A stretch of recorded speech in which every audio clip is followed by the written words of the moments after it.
मित्रों नमः शिवाय। मैं ज्योतिष दैवज्ञ पंडित देवेंद्र द्विवेदी, शहडोल मध्य प्रदेश से। मित्रों, गोचर मेष राशि मेष लग्न ये चंद्र राशि पर आधारित विश्लेषण है। पर मैं हमेशा कहता हूं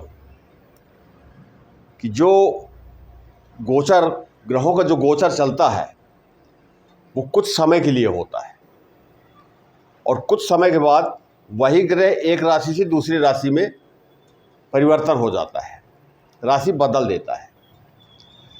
हमें गोचर का फलादेश जानने के लिए हमको जन्म कुंडली में जाना चाहिए। जन्म कुंडली में जाकर के आप देखें किसी भी ग्रह का गोचर जो चल रहा है, 9 के 9 ग्रह हैं, जिस भी ग्रह का गोचर चल रहा है और आप देखना चाहते हैं कि ये गोचर हमारे लिए अच्छा होगा, पूर्ण फल देगा या नहीं देगा, या समस्याएं आएंगी, तो जन्म कुंडली में दृष्टि डालना आवश्यक हो जाता है। तो उसी ग्रह को आप जन्म कुंडली में देखें कि जन्म कुंडली में वो किस भाव में है, किस राशि में है, कितने अंश पर है। गोचर में अच्छे परिणाम आ रहे हैं, देखने में अच्छा लग रहा है, पर जन्म कुंडली में वही ग्रह कमजोर अवस्था में है, तो गोचर का जो पूर्ण फल प्राप्त होना चाहिए व्यक्ति को वो नहीं हो पाता है। अधिकतर एक शिकायत रहती है लोगों की कि जो चंद्र राशि पर आधारित विश्लेषण किया जाता है, हमारे जीवन में किसी प्रकार का बदलाव नहीं आया। मित्रों, मैं बड़े ही नम्रतापूर्वक आपसे कहना चाहूँगा कि सिर्फ एक कुंडली से हम किसी निर्णय पर नहीं पहुंच पाते हैं। 5 कुंडली कम से कम देखनी पड़ती है। पहली लग्न कुंडली जो प्रथम कुंडली है, और उसी के आधार पर हम आगे की कुंडलियों को देखते हैं, आगे बढ़ते हैं। उसके बाद नवमांश कुंडली है, उसके बाद चंद्र कुंडली है, और फिर ग्रह कितना उसको भाव में बल मिल रहा है, उस भाव से हम क्या क्या प्राप्त करना चाहते हैं, वो ग्रह कैसे गोचर कर रहा है। तो अष्टक वर्ग में जाकर के हम पॉइंट्स देखते हैं, बिंदु देखते हैं, और फिर उसके बाद हम भिन्नाष्टक में जाकर के देखते हैं। यदि कोई ग्रह चंद्र राशि के आधार पर अच्छी जगह गोचर कर रहा है और लग्न कुंडली में अशुभ भावों का स्वामी है, उसके लिए हमें क्या करना चाहिए, इस प्रश्न का उत्तर आपकी कुंडली में छिपा हुआ है। आप किसी अनुभवी ज्योतिषी को अपनी जन्म कुंडली दिखाइए और सही मार्गदर्शन लीजिए। मित्रों, आज मैं ये 4 राशियां, मेष राशि, कर्क राशि, तुला राशि और मकर राशि, ये 4 राशियां 19 अक्टूबर के बाद 4 दिसंबर तक माला माल होने वाली है। सभी कार्य संपन्न होंगे, बहुत अच्छा योग बना है। अब यहां मेष लिखा हुआ है, मेष राशि की ये जन्म कुंडली है, इसे मेष लग्न भी मान सकते हैं और चंद्र राशि के आधार पर मेष राशि भी मान सकते हैं। पर पुनः मैं कहूंगा कि जिस ग्रह का गोचर हम देखते हैं उसे जन्म कुंडली में आवश्यक रूप से देखें, किसी अच्छे परिणाम के लिए, अच्छे नतीजों के लिए। गुरु 19 अक्टूबर 2025 को मिथुन राशि से निकल करके कर्क राशि में प्रवेश कर गए। कर्क राशि जो है गुरु की उच्च की राशि है, चंद्रमा की राशि है, गुरु की उच्च राशि है। 5 ग्रह मंगल, बुध, गुरु, शुक्र, शनि, ये 5 ग्रह जो हैं जन्म कुंडली में 5 पंच महापुरुष योग बनाते हैं। जैसे मंगल रोचक योग बनाते हैं, बुध जो है भद्र योग बनाते हैं, गुरु जो है हंस योग बनाते हैं, शुक्र मालव्य योग बनाते हैं, और शनि शश योग बनाते हैं। और ये कब बनता है ये योग, कि जन्म कुंडली में 1, 4, 7, 10 भाव में अपनी ही राशि में, जैसे मंगल का एक उदाहरण ले लेते हैं तो मंगल की 2 राशियां हैं, मेष राशि और वृश्चिक राशि। तो अपनी राशि में या अपनी उच्च की राशि में अर्थात मकर राशि में अगर केंद्र भाव में है तो मंगल के द्वारा रोचक योग बन जाएगा। पर जन्म कुंडली में जो योग बनते हैं वो स्थायी होते हैं और जन्म कुंडली में किसी न किसी ग्रह की महादशा, अंतरदशा, प्रत्यंतर दशा चलती रहती है जो स्थायी रूप से हमारे जीवन को प्रभावित करती है। शुभ या अशुभ फल हमें प्राप्त होते हैं। अब जैसे गुरु की हम बात करते हैं तो गुरु यहां पर मेष लग्न की कुंडली में या चंद्र राशि पर आधारित चौथा भाव, देखिए 4 लिखा हुआ है, कर्क राशि। 19 अक्टूबर को गुरु यहां पर आ गए, गोचर कर रहे हैं, अभी चालू है गोचर 4 दिसंबर 2025 तक, और यहीं पर गुरु गोचर कर रहे हैं तो यह हंस योग बन गया। हालांकि यह 47 दिन के लिए बना है कि गुरु इसके पश्चात पुनः अपने जहां गोचर कर रहे थे मिथुन राशि में वहां चले जाएंगे, इनकी कुंडली में तीसरे भाव में आ जाएंगे।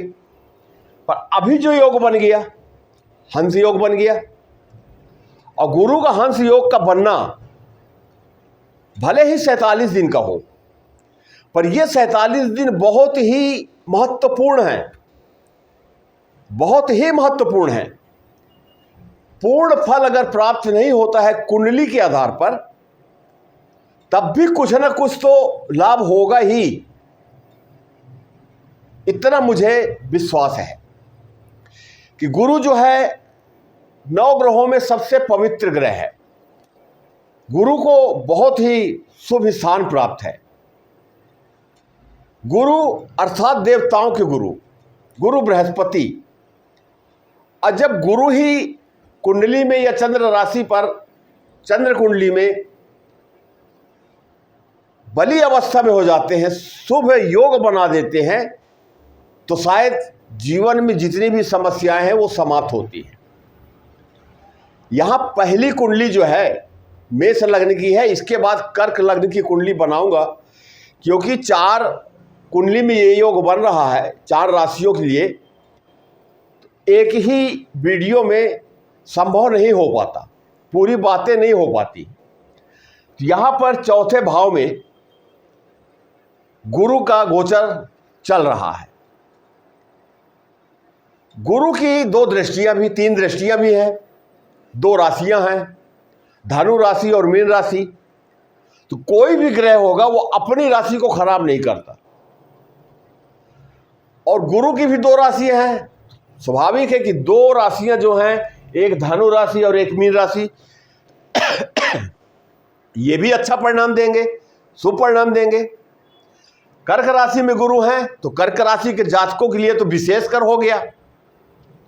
अब गुरु की जो 3 दृष्टियां हैं, 5वीं, 7वीं और 9वीं दृष्टि, ये 3 दृष्टियां जो हैं, तो गुरु की जो दृष्टि होती है अमृत दृष्टि होती है, बहुत ही शुभ दृष्टि होती है। और जहां गुरु की दृष्टि पड़ती है वो भाव भी पवित्र होता है, उस भाव में बैठी राशि भी पवित्र होती है, और जो ग्रह बैठा है वो भी पवित्र होता है। कहने का तात्पर्य कि कितना भी विरोध हो उस भाव से, उस घर से, उस राशि से, उसमें अच्छे परिणाम मिलना चालू हो जाते हैं। आगे मैं इसकी बातें करूंगा। अब सबसे पहले जो गुरु हंस योग बना रहे हैं चौथे भाव में, चौथा भाव केंद्र का भाव, शुभ भाव, सुख सुविधाओं का भाव, अच्छा भाव, प्रबल भाव, इसे हम माता का भाव भी कहते हैं। जमीन, मकान, वाहन, जो छोटे बच्चे हमारे KG1 KG2 के जो विद्यार्थी हैं उनका भाव है ये। और जो लोग प्रॉपर्टी से संबंधित, जमीन से संबंधित कार्य करते हैं, ये भाव उनके लिए विशेष है, विशेष है।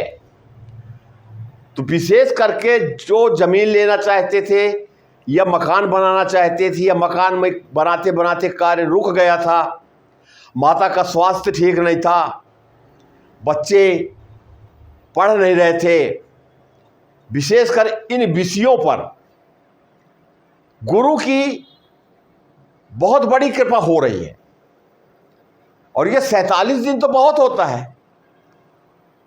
यदि कार्यों में हमें सफलता प्राप्त हो जाए और गुरु की कृपा हो जाए तो 1 घंटा भी बहुत होता है, 5 मिनट भी बहुत होता है, सब कुछ बदल जाता है। तो 47 दिन तो बहुत है, लेकिन ये अस्थायी। पर ये 47 दिन मेष राशि के जो जातक हैं उनके लिए बहुत ही महत्वपूर्ण है। ऐसे अवसर का लाभ हर व्यक्ति को उठाना चाहिए। इस वीडियो को ज़्यादा से ज़्यादा शेयर करें, आप लाइक करें, जिससे लोगों तक पहुँचे ये और ये ज्ञान उनको प्राप्त हो सके। तो जो लोग वंचित हो जाएंगे अज्ञानता की वजह से, अनभिज्ञता की वजह से, वो भी अपना जीवन संभाल सकते हैं। तो ये चौथा भाव जो होता है वाहन मकान का है, इससे जुड़े लोगों को बहुत ही अच्छे परिणाम मिलेंगे। आप समय आने दीजिए, समय देखिए, आप बदलाव होगा। अब गुरु की जो एक राशि है धनु राशि, ये भाग्य का भाव। तो यहां पर मेष राशि के जो जातक है जिनका भाग्य किसी कारण से रुक रहा था, कर्म दोष रहा हो या कोई भी कारण रहा हो, या अशुभ योग बना हो, अशुभ ग्रहों की दृष्टि हो, अशुभ ग्रह बैठे हो, ये भाव भी जागृत होगा, ये राशि भी जागृत होगी, भाग्य जागृत होगा। रुके हुए काम जो नहीं हो रहे थे निश्चित रूप से अच्छे कार्य होंगे, अच्छा काम बनेगा, पिता का पूर्ण सहयोग प्राप्त होगा, धर्म के क्षेत्र में उन्नति होगी, स्वभाव में बदलाव आएगा, धर्म की तरफ रुझान होगा। मीन राशि द्वादश भाव में बैठे हैं। मीन राशि में शनि का गोचर चल रहा है। अब बड़ा ही महत्वपूर्ण विषय हो गया ये। 3 अक्टूबर 2025 से शनि देव नक्षत्र परिवर्तन किए हैं, गुरु के नक्षत्र में गोचर कर रहे हैं और गुरु की राशि में 7.5 का दूसरा चरण भी चल रहा है। ये तो हो गई मीन राशि और बैठे भी द्वादश भाव में है। लेकिन मीन राशि के जो जातक हैं, जो विदेश से जुड़े कार्य करते हैं, किसी प्रकार का व्यवसाय करते हैं, उन्हें अच्छे परिणाम देखने को प्राप्त होंगे। जो लोग विदेश जाना चाहते थे, वीज़ा नहीं बन रहा था, कोई समस्या आ रही थी, वो भी अच्छे परिणाम देखने को प्राप्त होंगे। जो लोग विदेश में नौकरी करते हैं या किसी प्रकार का कोई कार्य करते हैं, निश्चित रूप से उनकी उन्नति होगी। उस क्षेत्र में, जिस क्षेत्र में वो कार्यरत हैं, जो कार्य करते हैं, उसमें उन्नति होगी। ये द्वादश भाव में गुरु की कृपा प्राप्त होगी। अब गुरु की पहली दृष्टि देखिए, गुरु की पहली दृष्टि जो है अष्टम भाव में पड़ रही है, मंगल की राशि, मित्र की राशि में। अष्टम भाव अशुभ भाव है, पर गुरु की दृष्टि पड़ जाने के कारण जो लोग माइनिंग से रिलेटेड संबंधित कार्य करते हैं, भूगर्भ से जुड़ा कार्य करते हैं, उन्हें विशेष लाभ प्राप्त होगा कि मंगल देव भी 27 अक्टूबर को अपनी शत्रु की राशि तुला राशि से गोचर पूर्ण करके और वृश्चिक राशि अपनी राशि में आ जाएंगे और मंगल भी कुछ राशियों को विशेष फल प्रदान करेंगे 27 अक्टूबर के पश्चात। तो यहाँ पर भी अभी गुरु का गोचर जैसे चल रहा है और गुरु की दृष्टि पड़ रही है, तो ये इसके परिणाम भी आपको अभी से मिलना चालू हो जाएंगे।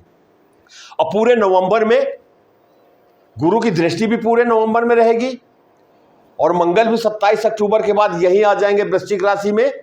अच्छे परिणाम देखने को प्राप्त होंगे, 2 ग्रहों का आशीर्वाद प्राप्त होगा। ये तो 5वीं दृष्टि की बात है। अब 7वीं दृष्टि देखिए, दसम भाव। दसम भाव जो है बड़ा ही महत्वपूर्ण भाव है, ये जीवन से जुड़ा हुआ भाव है, ये कर्म भाव है और यहां पर गुरु की 7वीं दृष्टि पड़ रही है। मकर राशि, मकर राशि गुरु की नीच की राशि है, पर भाव उत्तम है। यहां पर गुरु की दृष्टि पड़ने से यहां भी जो भी अशुभ फल मिलना चाहिए वो अशुभ फल नहीं मिलेंगे, क्योंकि मकर राशि के स्वामी जो शनिदेव हैं वो गुरु की राशि में बैठे हुए हैं। शनि का दूसरा चरण चल रहा है, तो शनि भी अपनी राशि को खराब नहीं करेंगे। मकर राशि और कुंभ राशि, दो राशियों को वो भी बचा के रखेंगे, उन्हें भी अच्छा परिणाम देंगे। तो ये भाव जो है कर्म का भाव है। कर्म का अर्थात हर व्यक्ति कुछ ना कुछ कार्य तो करता है, चाहे वो नौकरी करता हो, चाहे व्यवसाय करता हो, चाहे बड़े उद्योगपतियों का कार्य हो, राजनीति करता हो, बड़े उच्च पद में हो, अच्छे परिणाम देखने को मिलेंगे। कर्म क्षेत्र में ये भाव भी बहुत अच्छा होगा। आय के स्रोत जो हैं अच्छे होंगे, उच्च पदाधिकारियों की पदोन्नति होगी, जो उद्योगपति हैं उनका व्यवसाय और आगे जाएगा, जो राजनीति से जुड़े लोग हैं काफी दिन से प्रयासरत थे उन्हें उस क्षेत्र में सफलता प्राप्त होगी। ये दसम भाव है। अब गुरु की जो नौवीं दृष्टि है वो द्वादश भाव में है। लीजिए, शनि महाराज यहीं पर हैं। शनि महाराज अभी बकरी चल रहे हैं, पर यहीं पर शनि महाराज हैं, तो शनि के ऊपर दृष्टि पड़ गई तो शनि शांत हो गए। तो द्वादश भाव से जो अशुभ फल प्राप्त होने वाले थे वो समाप्त हो गए और शुभ फलों की प्राप्ति हो जाएगी, क्योंकि रिश्ता मैं बता दिया कि शनि देव जो है गुरु के नक्षत्र में है और गुरु की राशि में भी है, और गुरु की दृष्टि शनि के ऊपर पड़ गई। तो शनि भी अब गुरु के माध्यम से वो सब कार्य करेंगे जो मेष राशि के जातकों के जीवन में उन्नति लाने का होगा। ये 47 दिन का जो योग बना हुआ है बहुत ही अच्छा, बहुत ही महत्वपूर्ण योग बना हुआ है। मित्रों, मैं हमेशा अपने वीडियो में एक निवेदन करता हूं आपसे, हमेशा करता हूं कि जो लोग फोन करते हैं बिल्कुल कीजिए, आपका स्वागत है, सम्मान है। वही व्यक्ति फोन करता है जो किसी न किसी समस्या से उलझा हुआ है, समस्या का निदान चाहता है, रास्ता चाहता है, वही लोग फोन करते हैं। पर कुछ लोग समस्याओं से इतने पीड़ित हैं, उन्हें समझ में नहीं आता हम क्या करें। समय भी बर्बाद हो रहा है, धन भी बर्बाद हो रहा है, हम क्या करें। और समस्याओं की लिस्ट कहना चालू कर देते हैं, और कई बार तो मैं देखा हूं कि लोग रोने भी लगते हैं। पर ऐसी स्थिति मेरे हृदय को भी पीड़ा पहुंचाती है।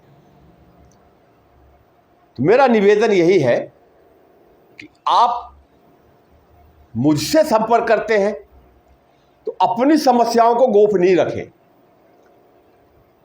क्योंकि मैं जब कुंडली देखूंगा तो आपकी समस्या मुझे समझ में आ जाएगी और मैं आपसे बातें करूंगा, बहुत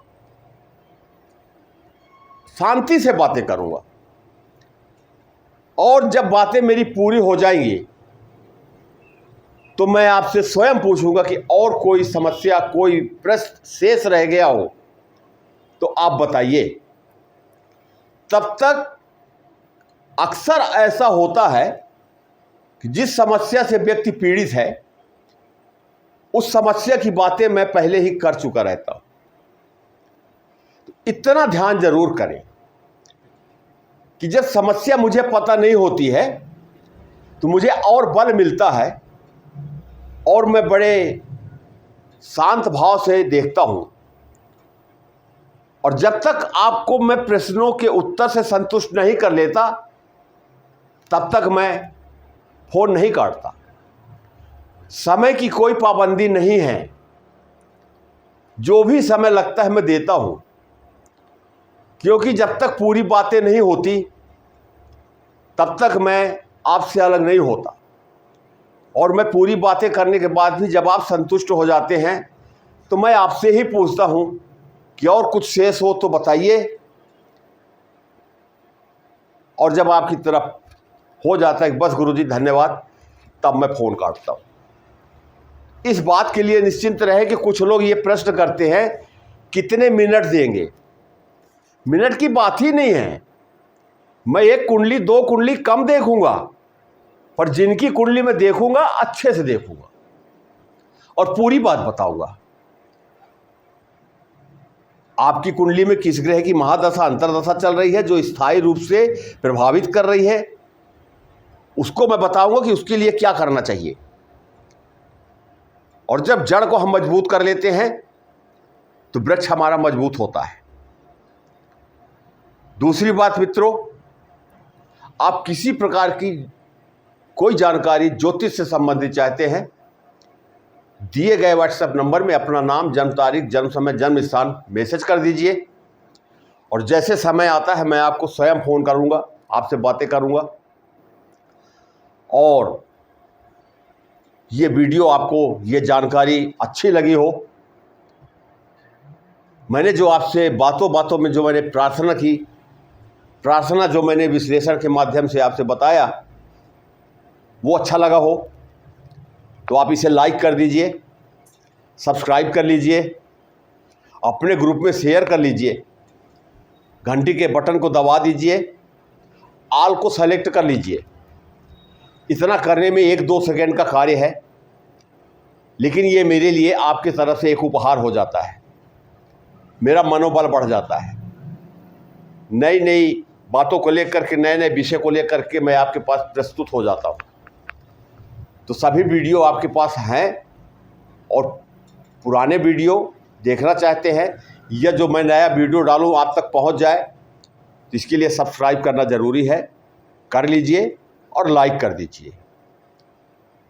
मेष राशि के जो जातक हैं उनके लिए मैं इतना ही कहूँगा कि गुरु मंत्र का जाप करें, विष्णु जी की पूजा करें, विष्णु जी के मंत्र का जाप करें, ओम नमो भगवते वासुदेवाय, इस मंत्र का जाप करें। 5 मिनट 10 मिनट संध्या काल करेंगे तो उत्तम है। और गुरु का आशीर्वाद अगर आपको प्राप्त होता है, निश्चित रूप से मैं ये कहूँगा कि सब कुछ आपको प्राप्त हो जाएगा। और बारीकी से जानने के लिए, सूक्ष्म रूप से जानने के लिए हम अष्टकवर की कुंडली भी देखते हैं, वहाँ कितने भाव में हमको कितने बिंदु अंक प्राप्त हो रहे हैं, और भिन्नाष्टक भी देखते हैं। इसके बाद हम आपसे बातें करते हैं। इन्हीं शब्दों के साथ मैं अपनी वाणी को विराम देता हूँ। नमः शिवाय।